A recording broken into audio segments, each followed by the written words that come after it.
네, 오늘 에베소서 4장 1절에서 16절 말씀으로 장성한 분량에 이르라라는 제목을 함께 말씀을 나누시도록 하겠습니다. 우리에게 소화할 수 있는 음식이 굉장히 제한적이다라는, 그리고 또 그거에 맞춰서 부모가 그것을 지급해 줘야만 아기가 살 수 있다라는 것을 이렇게 아기를 키우면서 이번에 문득 생각하게 됐던 것 같아요. 그래서 이 아기를 대할 때 어떤 작은 충격이라도 오지 않도록 굉장히 조심히 보호하고, 이게 또 목도 잘 못 가누기 때문에 굉장히 잘 잡아줘야 되거든요. 그래야 이 아기가 살 수 있는 것 같아요. 근데 이게 시간이 지나면서, 근데 이제 그 다음에 뭔 생각을 했냐면, 시간이 지나면서 이제 이 작은 아기가 성장을 하겠죠. 성장을 하고 지금과는 다르게 이제 저처럼 튼튼해지고 뭐 음식도 잘 먹게 되지 않겠습니까?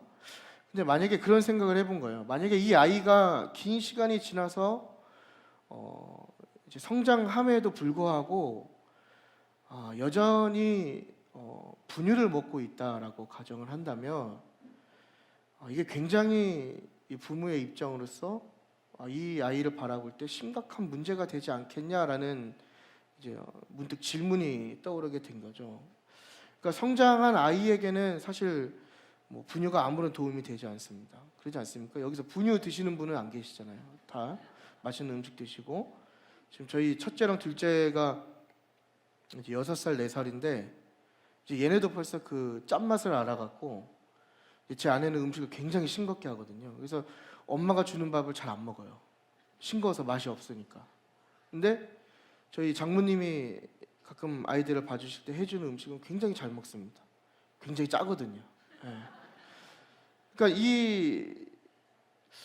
그 성장하는 거에 맞춰서, 그 발달에 맞춰서 또 맞는 것이 지급돼야 되고, 맞는 것을 소화시킬 수 있는 능력이 돼야 정상적인 거겠죠. 그러니까 저는 이 인간의 성장에 따른 발달의 과정을 오늘 우리의 신앙의 비유해서 함께 이 말씀을 나누기 원합니다. 그래서 우리가 이렇게 보면 이제 새롭게 예수를 믿는 사람을 대할 때 우리가 통상적으로 새신자라고 부르죠. 사실 이 명칭도 좀 웃기긴 한 것 같아요. 새신자가 있으면 구신자가 있다는 얘기겠죠. 아닌가요?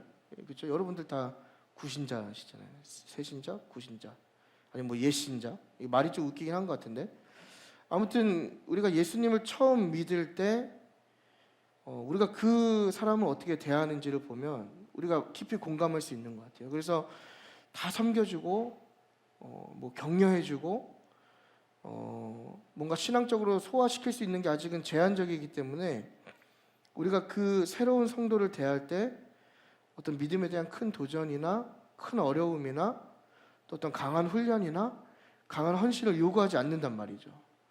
그리고 또 혹시나 뭐 마음에 어려움이 있다라고 하는 그 내용을 들어보면 딱 그 신앙의 깊이에 맞는 내용들을 이야기한단 말입니다. 그러니까 결국은 우리가 이것을 봤을 때 무엇을 이해할 수 있냐면, 지금 나에게 요구되는 수준이나 내 삶과 내 신앙의 도전의 수준이 지금 나의 영적인 어떤 성장의 단계의 상태라는 것을 우리가 발견할 수 있게 되는 것입니다. 그래서 신앙의 연차가 많이 쌓이고 예수를 오래 믿었음에도 불구하고 여전히 나에게 요구되는 것들이나 나의 어떤 신앙의 수준이 처음 예수를 믿었을 단계에 머무르고 있다면, 그것을 마치 아기가 성장하였지만 분유를 먹어야 하는 것처럼 굉장히 우리의 영적 상태에 심각한 문제라는 것을 우리가 꼭 인지할 필요가 있는 것 같습니다. 그러니까 대부분 뭐 그렇게 생각하지 않지만 굉장히 심각한 건 뭐냐면, 그렇게 생각하지 않는 분들이 그런 분들이라는 거예요.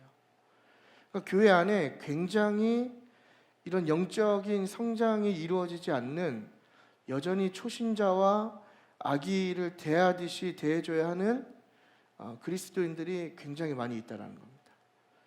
그러니까 우리 안에 성장이 없는 거예요. 뭐 예수를 10년 믿든 20년 믿든 뭐 어떻게 보면 뭐 평생을 믿든 아무런 성장이나 변화가 없는, 굉장히 우리가 보살펴야 하고 굉장히 조심해야 하는 영적인 발달이 멈춘 굉장히 심각한 상태에 있는 성도들이 많이 있다라는 것입니다. 우리가 이제 본론으로 들어가서, 그렇다면 우리가 교회와 또 교회에 속한 저와 여러분이죠. 개인에게 주어진 궁극적인 목표가 무엇이냐면, 첫 번째는 1절에 있는 부르심을 받은 일에 합당한 삶을 사는 것이죠. 그러니까 부르심을 받은 일에 합당한 삶을 사는 것은 우리 모두가 처음 겪는 공통적인 겁니다. 그러니까 저와 여러분이 하나님의 부르심을 받았기 때문에 이 자리에 나와 있겠죠. 그렇죠? 부르심은 누구에게나 있는 것이죠. 근데 그 다음 스텝은 무엇이냐면 13절에 그리스도의 장성한 분량까지 자라가야 한다라는 것입니다. 그러니까 부르심을 받은 것에 멈추는 것이 아니라 믿음이 그리스도의 장성한 분량까지 성장하도록 자라가는 것이 저와 여러분의 신앙생활의 궁극적인 목표인 것입니다. 그러니까 우리가 이 두 가지가 함께 이루어질 때 그것을 건강한 신앙이라고 이야기하는 것이죠. 그러니까 내가 예수님을 믿는다 고백하고 예수님을 구주로 영접했지만, 그렇죠? 이건 첫 번째 부르심이죠. 하지만 그 다음 스텝인 그리스도의 장성한 분량까지 내가 자라지 못하고 있다라고 한다면 그것은 굉장히 심각한 영적인 불균형의 상태에 있는 위험한 상황이다라는 것입니다. 그러므로 우리의 신앙의 시간이 지날수록 그리스도를 닮아감이 우리의 삶 가운데 충만하게 이루어져야 하는 것이고요. 이것이 장성한 분량에 이르는 것입니다. 그러니까 날이 갈수록 내가 예수님을 더 알아갈수록 예수님을 더 닮아가는 것이 우리가 장성해지는 유일한 길인 것이죠. 그러니까 내 삶에 예수님을 얼마나 닮고 있느냐, 내 삶에 예수 그리스도가 얼마나 묻어 있느냐, 이것이 내가 그 분량에 이르느냐 이르지 못하느냐 이렇게 선택된다라는 것입니다. 그래서 날마다 믿음의 성장이 우리 안에 있어야 하는 것이고, 날마다 우리 안에 성숙함이 더해져서 예수 그리스도를 우리가 온전히 닮아갈 때 그것이 바로 오늘 제목인 그리스도의 충만한 분량에 이르는 것임을 우리가 깨달았으면 좋겠습니다. 그래서 오늘 우리가 이 에베소서 4장 말씀을 통해서 장성한 분량에 이르기 위해서 우리에게 필요한 것이 무엇인가를 알아보고, 그 다음으로 결론에 해당되겠죠. 우리가 장성한 분량에 무엇 때문에 이르려 하는가, 이것에 대한 질문에 대한 답을 찾아보도록 하겠습니다. 먼저 첫 번째는 장성한 분량에 이르려면 우리가 하나가 되어야 한다라는 것입니다. 하나가 되어야 한다. 에베소서의 그 전체의 주제는 그리스도 안에서 하나됨입니다. 그러니까 그리스도와의 연합이 이 에베소서의 전체적인 주제입니다. 그래서 그리스도를 죽은 자 가운데서 부활하게 하신 하나님께서 죄로 죽었던 사람들을 그리스도와 함께 부활하게 하셨죠. 다시 살리셨단 말이죠. 그리고 하나님은 그리스도 예수 안에서 그 부활과 함께 다시 살리심과 함께 하나가 되게 하셨습니다. 그래서 예수님의 부활이 우리에게 어떤 의미로 다가오냐면, 예수님이 부활하심으로 예수님께서 참된 화평으로서 유대인과 이방인들의 하나가 되게 하셨다라는 그 의미를 갖고 있는 것이죠. 그러니까 예수 그리스도 자체가 연합의 상징이고, 예수 그리스도가 그 연합 그 자체라는 그 이야기입니다. 그래서 3절을 보면 바울 사도가 이 가르침을 이어받아서 에베소 교인들에게 뭐라고 얘기하냐면, 이 하나됨을 힘써 지켜라, 이렇게 지금 권면하고 있는 겁니다. 그러니까 그리스도 예수 안에서의 이 하나됨이 그냥 내가 선택하고 선택하지 않고, 또 내가 어느 정도 그냥 대충 지켜야 하는 것이 아니라 3절에 보면 뭐라고 되어 있죠? 힘써 지켜야 한다. 힘써 지켜야 한다. 그렇다면 우리가 왜 이것을 힘써 지켜야 합니까? 바로 이 에베소서의 전체적인 내용 가운데 나오는 얘기인데, 바로 하나님께서, 성부 하나님께서 예정하심으로 이 하나됨을 이루셨고, 또 성자 예수님의 죽음과 부활로 이 하나됨이 이루어졌고, 마지막으로 오늘 본문의 3절인 성령 하나님의 하나된 것이기 때문에 우리가 이 하나됨, 이 그리스도 안에서 연합, 또 우리가 성도 간의 연합이 반드시 힘써 지켜야 하는 하나의 우리의 의무가 되었다라는 것입니다. 그래서 부르심 받은 자의 합당한 행함은 이 하나됨을 힘써 지키는 것입니다. 그래서 우리가 공동체 안에서 분열을 일으키는 사람은 혹은 뭐 이렇게 그룹 짓는 분들 많이 계시잖아요. 당파 짓고 뭐 내 사람, 너 사람, 그죠? 뭐 이런 사람들은 우리가 심각하게 과연 하나님의 부르심이 나에게 있는가 점검해볼 필요가 있는 것입니다. 그러니까 교회 안에서 어떤 나의 그룹이 있다, 나를 따르고 나를 추종하는 자들이 있다. 이거 굉장히 심각한 문제이죠. 그러니까 우리가 따라야 할 분은 오직 예수 그리스도. 우리가 뭔가 고린도 교회처럼 누구파 누구와 뭐 밥을 더 먹고 친하고 이런 관계가 아니라 하나님께서 우리에게 원하시는 건 뭐냐면 그리스도와 연합이 우리 안에 이루어지듯이 우리 성도 간의 하나됨, 그리고 그걸 힘써 지키는 것이 바로 부르심 받은 자의 합당한 삶이라는 것을 지금 우리에게 이야기하고 있는 것입니다. 그래서 이 하나됨을 지키기 위해서 바울이 이제 2절에 이 네 가지의 특징을 이야기하죠. 그게 뭐냐면 겸손과 온유와 오래 참음과 사랑입니다.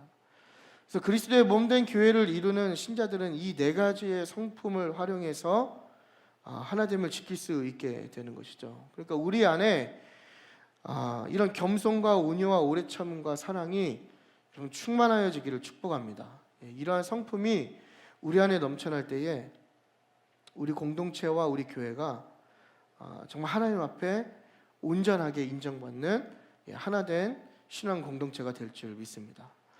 이 겸손이라는 것은요, 이 헬라 문화에서 굉장히 나약한 성품으로 취급되는 성품입니다.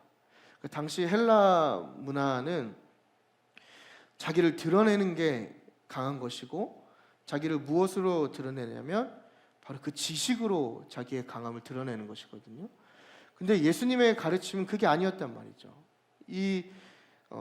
자기를 드러내고 교만해야 인정받는 이 사회 속에서 예수님의 가르침은 바로 겸손이었다라는 것입니다. 그러니까 오늘날도 비슷하지 않습니까? 오늘날도 여러분 뭐 사회생활 하셔서 다 아시지만 겸손은 내 자존심을 내려놓아야 하는, 어떻게 보면 나약한 성품의 하나인 것이죠. 여러분 여기서 자기의 자존심을 쉽게 내려놓으시는 분이 몇 명이나 계시겠어요?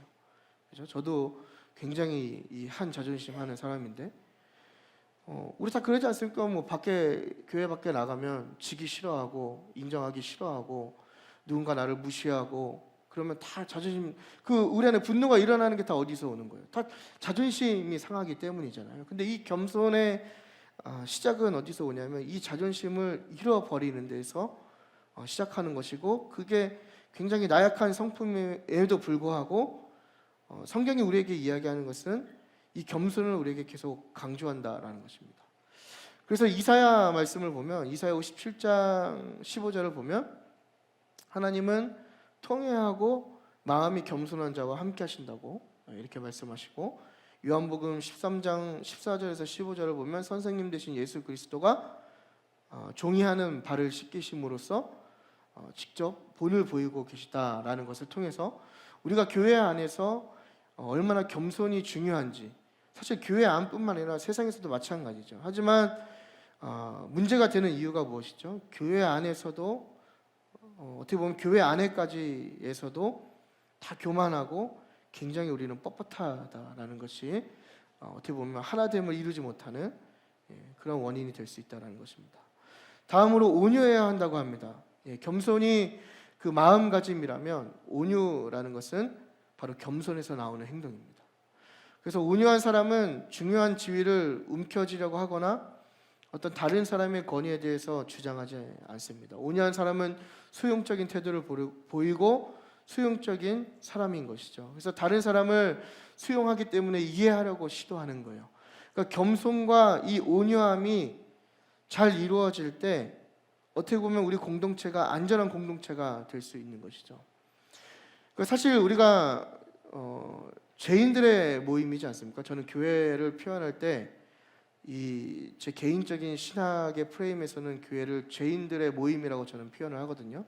뭐 여러 가지 교회를 설명할 수 있는 내용들이 있지만 우리가 이 죄인이고, 근데 이 죄인이 안전함을 느끼고 죄의 고백을 할 수 있기 위해서는 그 공동체가 안전해져야 되는 것입니다. 그러니까 나의 죄를 하나님 앞에 그리고 이 공동체 앞에 솔직하게 인정하고 고백할 수 있는, 그게 진정한 회개이지 않습니까?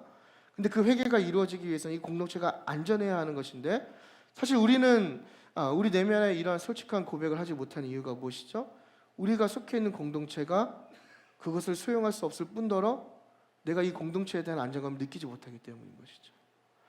근데 이것을 바꿀 수 있는 것은 무엇이냐면, 또 건강한 공동체가 될 수 있는 것이 무엇이냐면, 바로 겸손하고 온유할 때 수용됨을 느낄 수 있고 수용할 수 있고 우리가 더욱더 건강하고 안전한 공동체로 나아갈 수 있다라는 것입니다.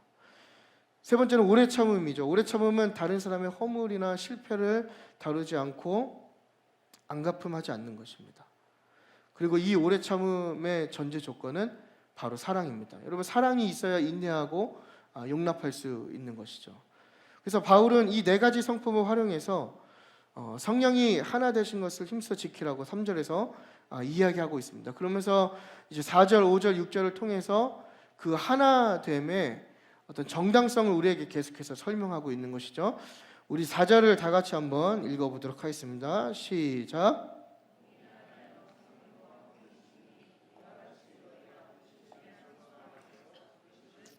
아멘.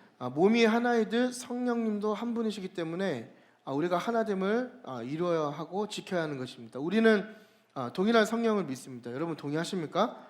예, 여기서 다른 성령을 믿으시는 분은 좀 위험하신 분이죠. 예, 우리는 한 분의 성령님을 믿습니다. 이미 바울은 에베소서의 앞부분에서 그 몸의 비유를 통해서 그리스도가 교회의 머리시고 교회가 그리스도의 몸으로서 이 서로 뗄 수 없는 하나됨을 강조하였는데요. 이 하나의 성령은, 우리가 동일하게 우리 안에 내주하시는 이 성령은 바로 교회가 하나 되는데 결정적인 역할을 하시는 분입니다. 그리고 우리가 다 그 한 소망으로부터 부르심을 받았기 때문에 우리가 한 성령님 안에서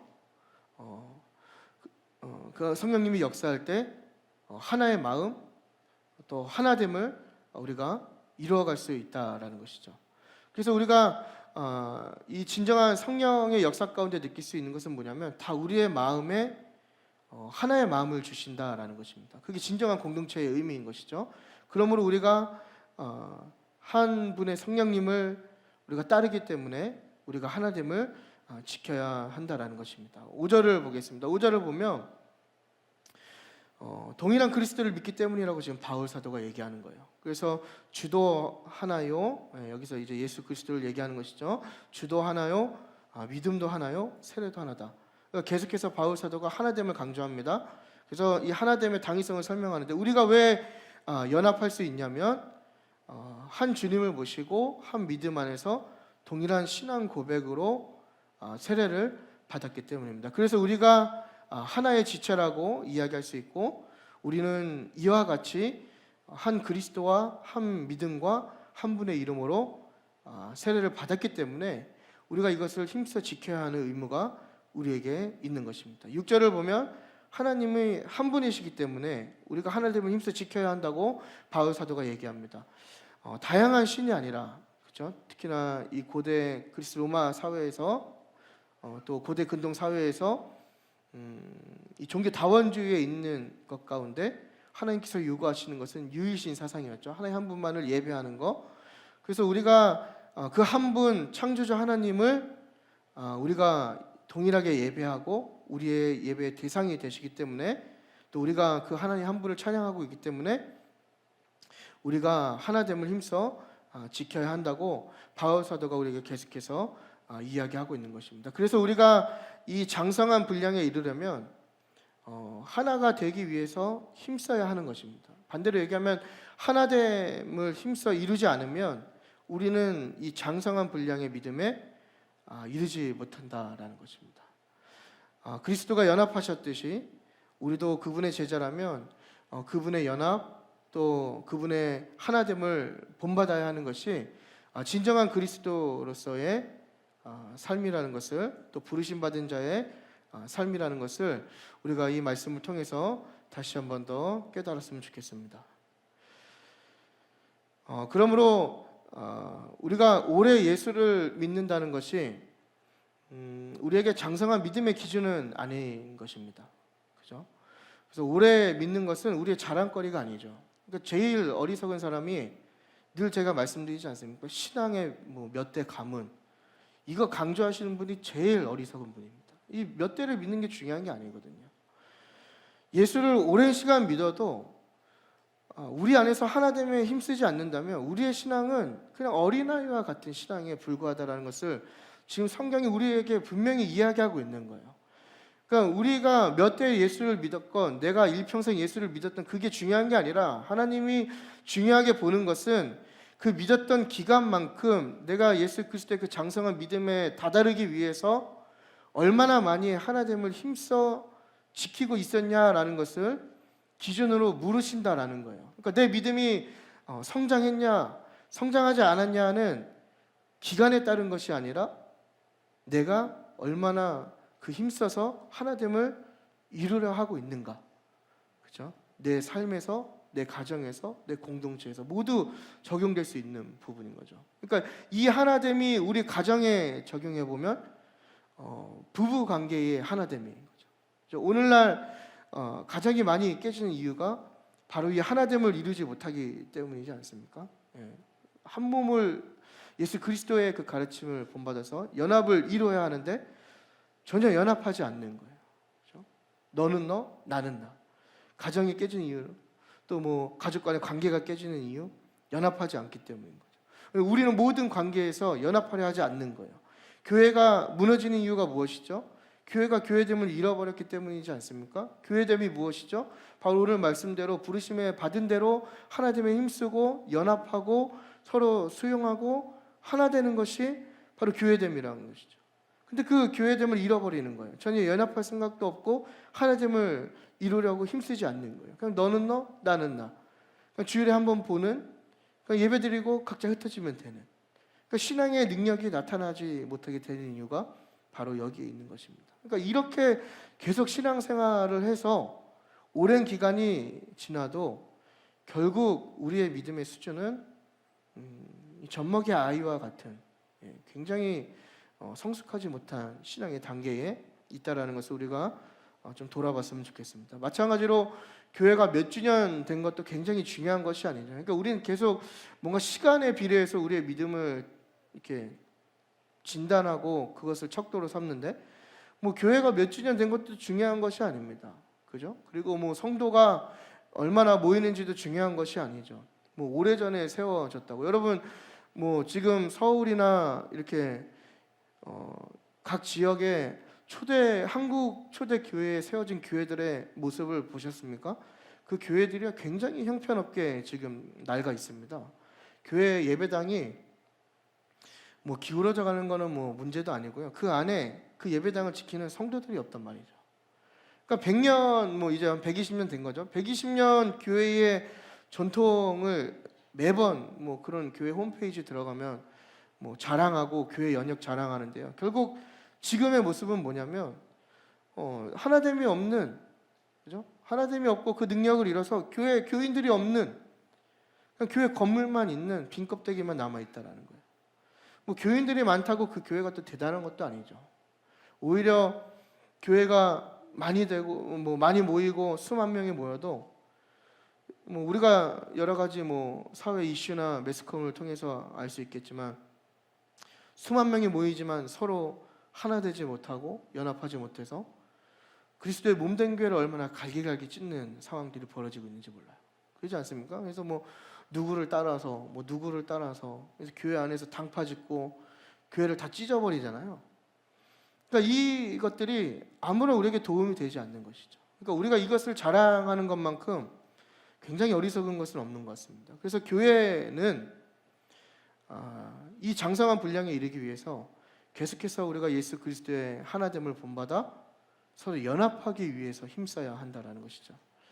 그러므로 우리가 그리스도가 보여주신 하나됨을 힘써 지켰으면 좋겠습니다. 우리 안에 강력한 하나됨이 있었으면 좋겠습니다. 그래서 우리가 장성한 개인의 신앙과 교회가 되기 위해선 바로 그 그리스도의 가르침을 지켜나갈 때 우리의 신앙이 성장하고 우리의 공동체가 성숙해지는 공동체가 될 줄 믿습니다. 두 번째는 장성한 분량에 이르려면 하나됨 속에 각각의 은사를 인정해야 한다는 것입니다.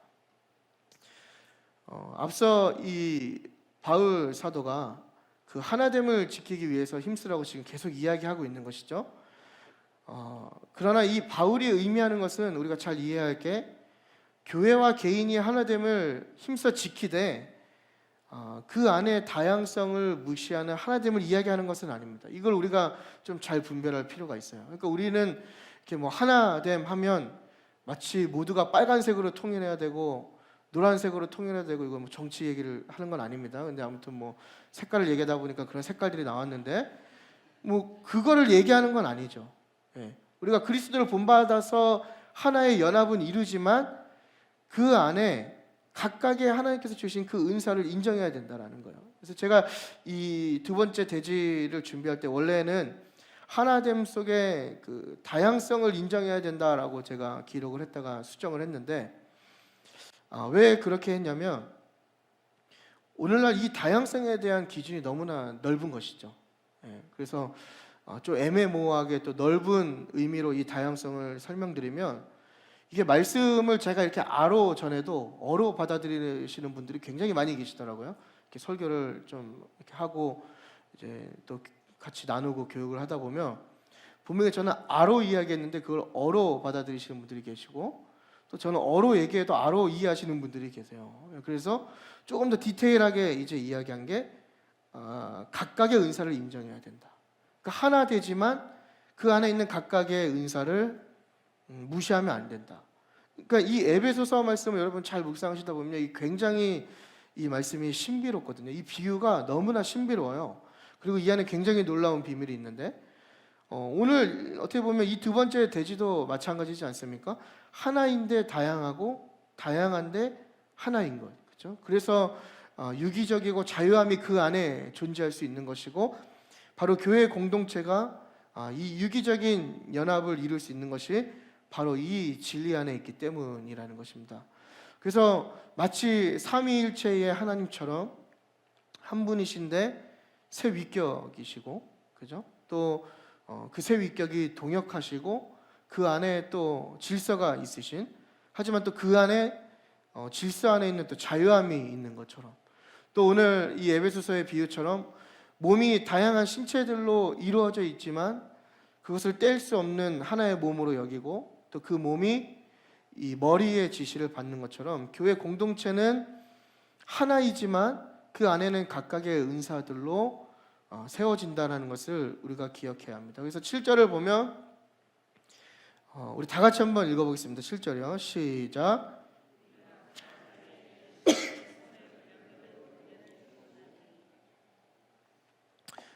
각 사람에게 그리스도의 선물의 분량대로 은혜를 주셨다고 합니다. 여기서 그리스도의 선물은 은사를 의미하고요. 또 은혜는 바로 그 1절에서 이야기한 부르심을 뜻합니다. 이것을 쉽게 얘기하면 그리스도가 부르심을 받은 자에게 각자에게 은혜를 주셨다. 지금 이게 7절의 이야기거든요. 그러니까 오늘날도 하나님의 부르심은 계속되고 있지 않습니까? 그러니까 저와 여러분에게 동일하게 적용되는 말씀인데 그리스도께서는 우리에게 서로 다른 은사를 주셨다라는 거예요. 그래서 여기 계신 모든 신자는 은사를 갖고 있습니다. 예, 여러분들에게는 여러분들이 알든 모르든 하나님께서 주신 은사가 있다라는 거예요. 어떤 직무가 있다라는 것입니다. 그러나 모든 은사를 가진 사람은 없습니다. 이걸 잘 기억하셔야 돼요. 그래서 교회에는 영웅이 필요가 없는 것이죠. 예, 저희 담임 목사님께서도 늘 강조하시는 말씀이지 않습니까? 어떤 특출난 한 사람이 교회를 이끌어가는 것이 아니라 바로 하나됨으로써 교회가 나아가는 것이죠. 그러니까 이 원리가 여기에 있는 거예요. 모든 은사를 가진 사람이 없기 때문에 각각의 은사들이 모여서 하나님의 나라를 이루는 것이죠. 그렇기 때문에 우리가 하나님의 일을 감당하기 위해서는 교회 안에서 서로를 필요로 하는 것입니다. 서로 필요할 수밖에 없는 거예요. 그래서 성경에서 말하는 모든 관계의 원리는 동역입니다. 그래서 성경을 잘 66권을 읽어보시면 그 안에 어떠한 관계의 원리가 있냐면 동역이 있어요. 그러니까 여기서 또 하나 우리가 발견할 수 있는 게 건강한 연합, 건강한 관계, 건강한 신앙의 교제는 무엇이냐? 바로 동역이라는 겁니다. 그러니까 자꾸 우리가 유치하게 밥 몇 번 먹고 나랑 대화가 잘 통한다고 해서 뭔가 그 사람이 나에게 더 가까운 동역자라는 생각 자체가 이미 유치한 신앙을 갖고 있는 거예요. 밥을 먹지 않아도 또 나와 어떤 성품이 성정이 맞지 않아도 우리가 예수 그리스도 안에서 함께 동역하는 것이 진정한 동역이고 그것이 건강한 성도의 관계라는 것을 우리가 이 원리에서 발견할 수 있는 거죠. 창조도 동역입니다. 여러분 창세기 말씀 보시면 이 창조가 이루어질 때 하나님께서 동역하시죠. 삼위일체 하나님께서 동역하셔서 이 세계를 만드신단 말이죠. 성경에 많은 인물들 다 동역했습니다. 그래서 성경을 읽어보시면 영웅이 등장하지 않아요. 그렇죠? 성경에는 오직 하나님만 등장하시고 하나님이 주신 미션만 등장하고 그 미션을 동역함으로 이루어내는 내용들로 이루어져 있습니다. 주님도 동역했습니다. 주님 하나님이셨죠. 예수님 하나님이셨음에도 불구하고 12제자를 부르신 이유는 바로 동역하기 위함이셨습니다. 그래서 우리의 각각의 은사들이 동역하여 하나 될 때 바로 이 성경에 기록된 하나님의 놀랍고 큰 일을 이루어 가게 되는 것을 우리가 깨닫기 바랍니다. 그래서 11절을 보겠습니다. 11절을 보면 이제 11절은 그 7절에 언급되어 있었던 그리스도의 이제 선물이 나오는 것이죠. 그리스도께서 주신 하나님께서 주신 그 은사와 직무를 지금 이야기하는 것입니다. 그래서 하나님께서 어떤 사람은 사도로 부르셨고 선지자로 부르셨고 뭐 복음 전하는 자, 목사와 교사 뭐 이렇게 불렀다고 지금 기록되어 있죠. 물론 이 영역 외에도 다른 서신서들을 보면 바울 사도가 굉장히 많은 은사를 우리에게 지금 이야기하고 있지만 오늘 본문은 이 5가지를 지금 이야기합니다. 중요한 건 뭐냐면 우리가 이 핵심은 하나님이 우리에게 다양한 은사를 허락하셨고 우리를 그 다양한 은사 가운데 부르셨다라는 거예요. 그래서 그 앨런 허쉬라고 하는 그 선교사가 있습니다. 그래서 그 사람이 21세기의 새로운 교회의 패러다임을 제시하면서 쓴 책이 몇 권 있는데요. 제가 좀 너무 오래전에 읽어서 이 말씀을 준비하다 그게 떠오르긴 했는데 책이 정확히 제목이 기억이 나지 않지만 거기서 이제 21세기의 그 교회의 새로운 패러다임을 제시하면서 바로 이 말씀을 가지고 굉장히 현대적인 적용을 합니다. 그래서 이 5개의 은사와 직무가 그 성격에 따라서 오늘날 교회 안에서 어떻게 작용하는가 그리고 교회에는 어떠한 부류의 성도들이 있는가를 이렇게 설명하는 내용의 책이거든요. 근데 그것보다 더 쉽게 이 11절을 우리에게 지금 적용해 보면 하나님께서 우리를 선지자, 사도 이렇게 부르셨다 좀 뭔가 이렇게 거리감이 느껴지잖아요. 지금 직설적으로 우리에게 말씀하시는 건 뭐냐면 우리의 언어로 얘기하는 건 뭐냐면 어떤 사람은 주일학교 교사를 불렀고 어떤 사람은 찬양하는 자로 불렀고 어떤 사람은 중보기도하는 사람, 어떤 사람은 청소하는 사람, 봉사하는 사람, 또 카페를 섬기는 사람, 전도사 그 외에 우리가 하고 있는 교회의 많은 사역들로 지금 여러분들을 부르셨다라는 거예요. 이게 11절의 현대적인 적용인 거죠. 그러니까 여러분들이 지금 무언가를 하고 있다라는 것은 하나님께서 여러분에게 맡긴 그 은사와 직무를 지금 감당하고 계시다라는 거예요. 그래서 그 부르신 은사에 따른 각자의 역할이 있고 그 각자의 역할에 따라서 우리가 각자의 일을 지금 유기적으로 하고 있지 않습니까? 각자의 위치에서 각자가 맡은 사역을 하고 있단 말이죠. 근데 그 궁극적인 그 사역들의 종착점은 무엇이냐면 이게 12절의 내용인데요. 그 모든 것들이 교회의 성도들을 온전케 하고 그리스도의 몸을 세우는 것이다 라고 지금 바울 사도가 이야기하는 거예요. 그러니까 여러분들이 하는 모든 은사와 부르심들이 궁극적으로 넓게 보면 무엇을 이루냐면 바로 그리스도의 몸을 세우는 것에 있다라는 것입니다. 그렇기 때문에 우리의 모든 직무죠, 은사, 사역은 정말 소중한 것입니다. 어느 하나 가볍게 여길 수 있는 것이 없습니다. 왜냐하면 이 모든 것이 성도를 온전케 하고 또 그리스도의 몸을 세우는 것이기 때문입니다. 그러니까 우리가 이러한 관점에서 우리에게 맡겨진 헌신이나 우리에게 맡겨진 것들을 보면 자연스럽게 이 차등이 없어지는 것이죠. 그러니까 교회가 요즘 문제되는 게 너무 세속화돼서 무조건 다 차등을 주지 않습니까? 그러니까 이게 다 성경의 본질을 잃어버린 결과인 것이죠. 그러니까 뭐 직분도 차등을 두죠. 예, 직분이 뭐 노꼬나짐입니까, 여러분? 그죠? 그래서 우리가 직분에, 저는 좀 궁금한 게 직분에 차등을 두시는 분들이 왜 목사가 안 되는지를 잘 모르겠어요. 그렇지 않습니까? 다 뭔가 평신도 안에서는 뭔가 주름 잡고 싶고 남들이 인정하는 직분을 추구하는 거예요. 그러니까 자꾸 우리 안에 뭐 장을 추구하는 그 문화가 없어져야 되는 겁니다. 마치 장이나 리더를 달면 내가 굉장히 교회 안에서 인정받고 대단한 사람이 된다는 인식은 성경이 이야기하는 인식이 아니라 굉장히 세속화된 이야기라는 것이죠. 그러니까 이 개념을 잘 잡아야 돼요. 우리에게 맡겨진 것은 높고 낮음이나 중하고 중하지 않은 문제가 아니라 궁극적으로 그리스도의 몸을 세우는 데 있다는 것입니다. 내가 장이든 장이 아니든 뭐 남들이 추구하는 사역을 하든 하지 않든 그것은 아무런 문제가 될 게 없는 거예요. 왜냐? 그 작은 영역까지도 그리스도의 몸을 세우기 때문입니다. 그러니까 우리에게 굉장한 책임감이 요구되는 것이죠. 무언가 맡겨졌을 때 그것을 경히 여기는 게 아니라 정말 사명을 갖고 그 사역에 나아가는 것입니다. 그래서 여러분, 우리가 여러분들께 권면하고 싶은 것은 우리가 좀 성숙한 그리스도인으로서 남들이 가지 않는 자리에 나아가는 성숙한 신앙이 되길 원합니다. 이게 어떻게 보면 히브리서에 있는 영문 밖에 있는 예수님께 나아가는 게 무엇일까의 확대 적용일 수도 있는데요.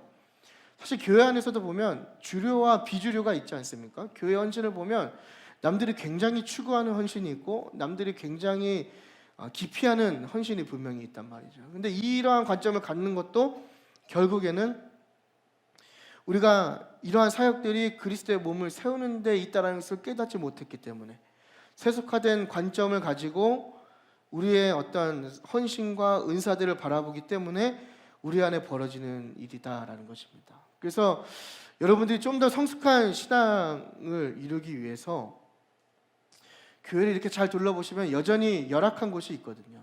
여전히 하나님이 보내시고 하나님의 어떤 부르심이 있는 자리가 있습니다. 우리가 그러한 자리로 나아가는 성숙한 좀 더 깊이 있는 성경적인 눈을 회복하는 우리의 모습이 되기를 바랍니다. 그래서 우리에게 맡겨진 것은 어느 하나 가벼운 게 없죠. 다 그리스도의 몸을 세우는 것이기 때문입니다. 그래서 장성한 분량의 우리의 믿음이 이르려면 우리가 우리 안에서 각기 서로 다른 은사를 인정하고 존중해야 한다라는 것이죠.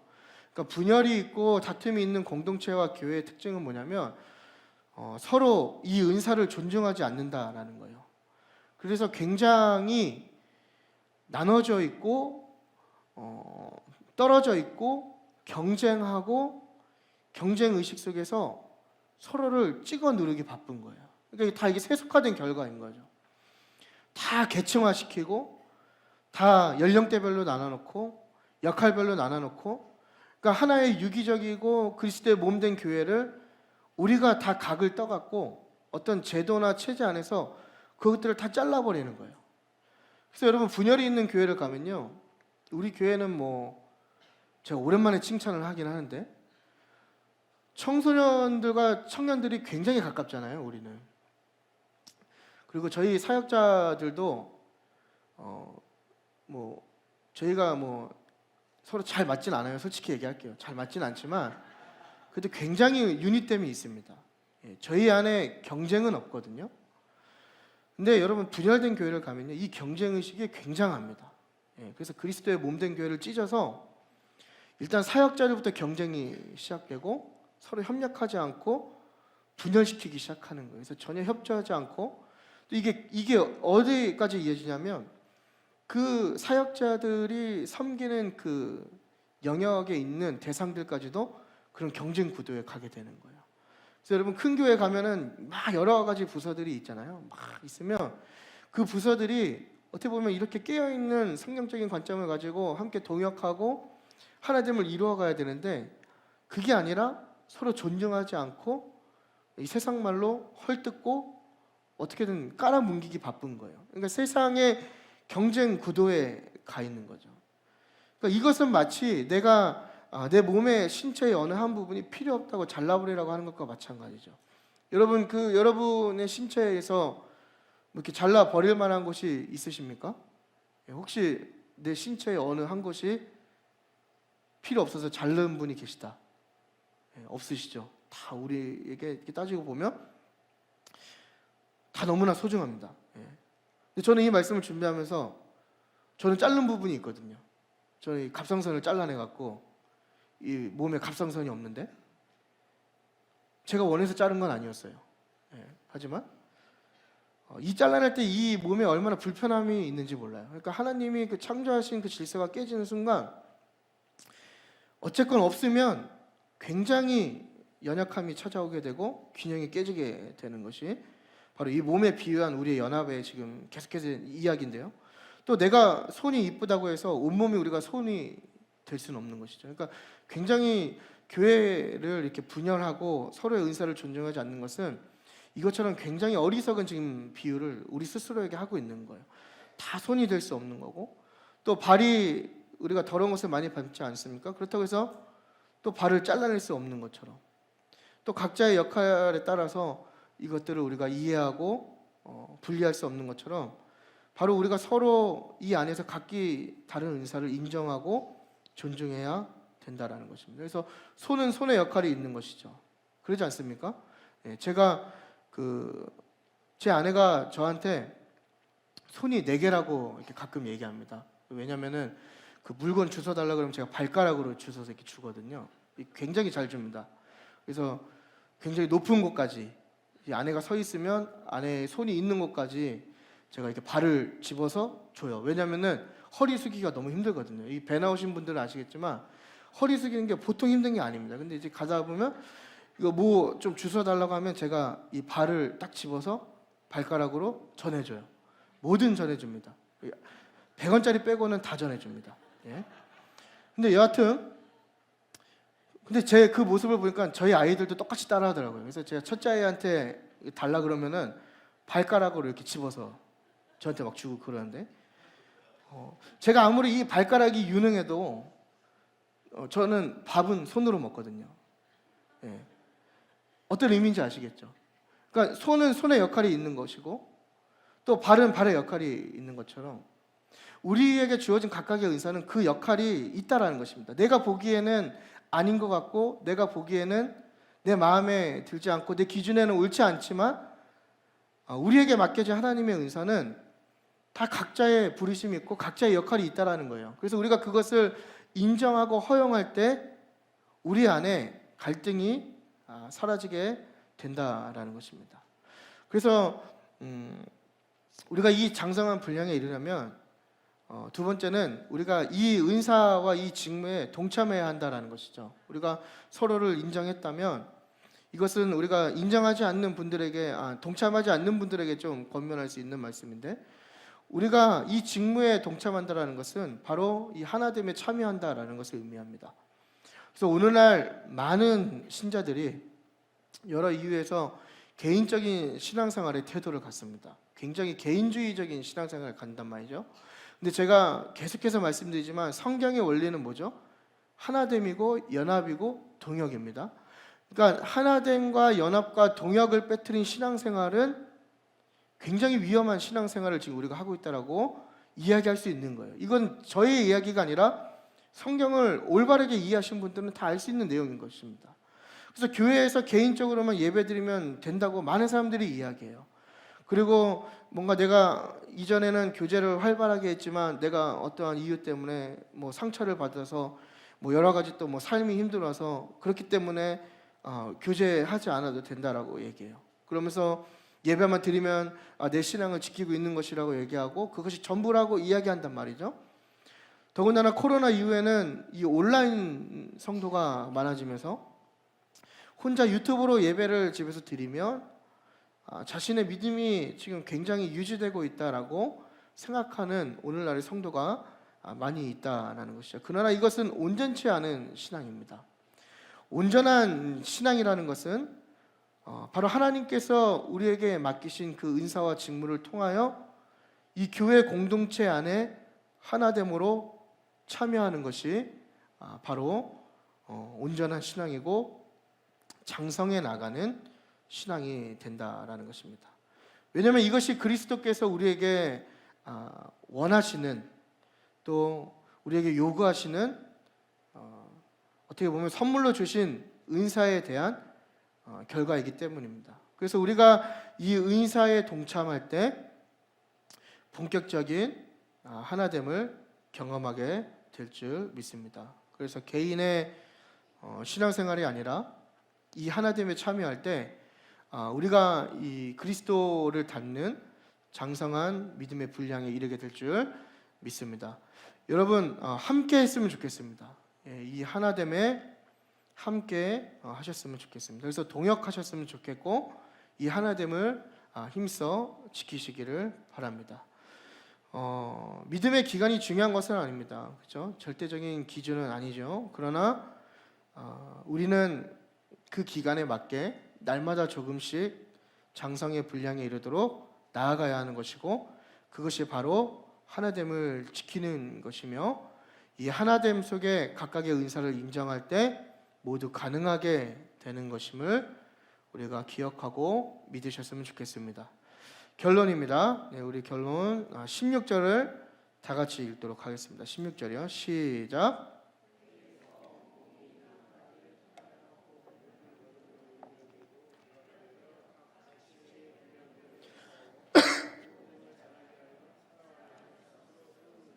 아멘.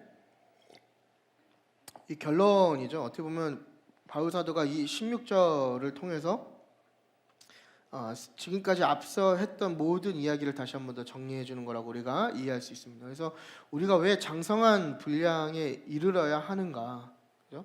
그러니까 앞에서는 어떻게 장성한 분량에 이르는가를 바울 사도가 우리에게 이야기했으면, 이제 그 16절에서는 왜 장성한 분량에 이르러야 하는가를 지금 설명해 주고 있는 것입니다. 우리가 장성한 분량에 왜 이르러야 하냐면요, 우리가 장성한 분량에 이르렀을 때 사랑 안에서 스스로 세워지기 때문입니다. 이거 우리 이 말씀을 꼭 기억했으면 좋겠어요. 사랑 안에서 스스로 세워진다. 우리가 앞서 했던 그 두 가지를 우리가 기억했으면 좋겠는데요. 그래서 우리가 먼저 하나됨을 추구해야 되고, 또 그 하나됨 가운데에서 각각의 은사를 인정해야 된다고 말씀드리지 않습니까? 이 두 가지가 충족하게 될 때, 그래서 이 두 가지를 통해서 우리의 신앙이 예수 그리스도를 닮는 장성한 분량에 이를 때, 지금 바울 사도가 얘기하는 건 뭐냐면, 그렇게 될 때, 모든 조건이 충족될 때 사랑으로 스스로 세워진다, 지금 이걸 이야기하는 겁니다. 그렇다면 사랑 안에서 스스로 세워진다는 것이 무엇인가? 바로 교회가 튼튼해지고 성장해 간다는 것을 의미합니다. 주님의 몸된 교회가 병들고 위태하고 연약하게 세워지는 게 아니라요, 이 두 가지의 조건을 충족함으로써 그리스도의 몸된 교회가 튼튼하게 그 영적인 단단함이 성장해 간다는 것을 우리에게 말하고 있는 것입니다. 저는 제가 우리 검단 행복한 교회를 물론 사랑하지만 담임 목회자가 아니기 때문에 어떤 교회를 그린다라고 제가 감히 이야기할 수는 없지만, 그래도 궁극적으로 우리가 추구하는 것은 뭐냐면, 우리 교회가 좀 건강한 교회가 되었으면 좋겠습니다. 단순히 좌석이 꽉꽉 들어차고 뭔가 많은 프로그램을 하고 뭔가 겉으로 볼 때 굉장히 활발하게 움직인다고 해서 그러한 것들로 우리 교회가 건강하다라고 이야기하고 평가받는 교회가 아니라, 우리 교회가 정말 이 예수 그리스도를 본받는 하나됨을 추구하고 그 부르심을 받은 자로서 각자의 이 사명을 서로 존중하고 인정하면서 진정한 연합을 이루어감으로써 우리 교회가 하나님 보시기에 또 그리스도께서 그렇게 하신 것처럼 정말 건강한 교회로 이 땅 가운데 거하기를 여러분 축복합니다. 그것이 어디서부터 시작하냐면요, 바로 저와 여러분들의 믿음이 장성한 분량에 이를 때 가능한 것입니다.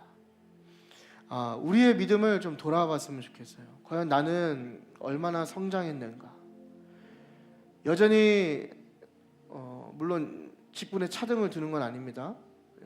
자꾸 직분이 오늘 직분 설교도 아닌데 아무튼 내가 이렇게 예수를 몇 년 믿어서 내가 어떠한 타이틀을 달고 있고 또 내가 이렇게 오랜 기간 얼마나 헌신하고 하고 이렇게 교회 안에 속해 있었지만